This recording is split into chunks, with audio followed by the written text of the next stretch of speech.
La ministre de l'Immigration, Christine Fréchette, reconnaît que l'Abitibi-Témiscamingue, comme d'autres régions ailleurs au Québec, peut diminuer la pression de l'arrivée massive de demandeurs d'asile sur la grande région de Montréal. Ils arrivent en très grand nombre, de manière non planifiée, et ils s'établissent surtout dans le Grand Montréal. Donc là, on a démarré l'année passée un projet de régionalisation des demandeurs d'asile avec la capitale nationale. Donc, c'est un projet pilote. On est attesté, là, ça fait à peu près 5 mois que c'est en cours. On est attesté de notre capacité à amener en région des demandeurs d'asile. Si ça donne des résultats intéressants, eh bien, on pourra voir à le répliquer dans d'autres régions du Québec. Alors que le recul du français au Québec préoccupe de plus en plus d'experts, la ministre Fréchette est convaincue que la régionalisation de l'immigration peut contribuer à renverser la tendance. En Abitibi-Témiscamingue, ben, c'est un milieu qui accélère l'apprentissage du français parce que tout s'y déroule pratiquement en français. Donc, c'est pas comme à Montréal où les gens peuvent avoir le choix entre l'anglais ou le français.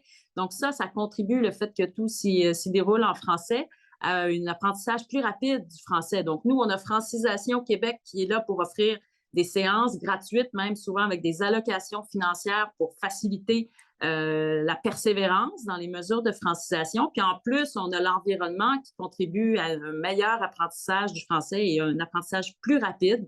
Donc, ça, c'est gage de succès. Et pour que les nouveaux arrivants issus de l'immigration s'établissent dans la région à long terme, l'apport d'organismes et de partenaires du milieu est essentiel, selon Christine Fréchette. Ça nous permet de bénéficier de l'expertise de gens qui ne sont pas dans l'appareil gouvernemental, mais qui néanmoins ont beaucoup à apporter à l'accueil des personnes immigrantes, à leur accompagnement, puis à faire en sorte que ces personnes-là, non seulement viennent, par exemple, en Abitibi-Témiscamingue, mais décident de s'y établir dans la durée, donc de s'y établir en vue de s'enraciner dans la région, puis de faire partie de manière entière de l'évolution de la communauté pour les années à venir. Je sais qu'il y a un travail colossal qui est fait, notamment par les organismes type OBNL là, qui travaillent auprès d'eux. Outre la mise en place prochaine de la direction régionale du ministère de l'Immigration, Québec dit plancher sur d'autres projets afin d'accélérer la venue de personnes immigrantes en région. André Audet, RNC Nouvelles, Rwanda.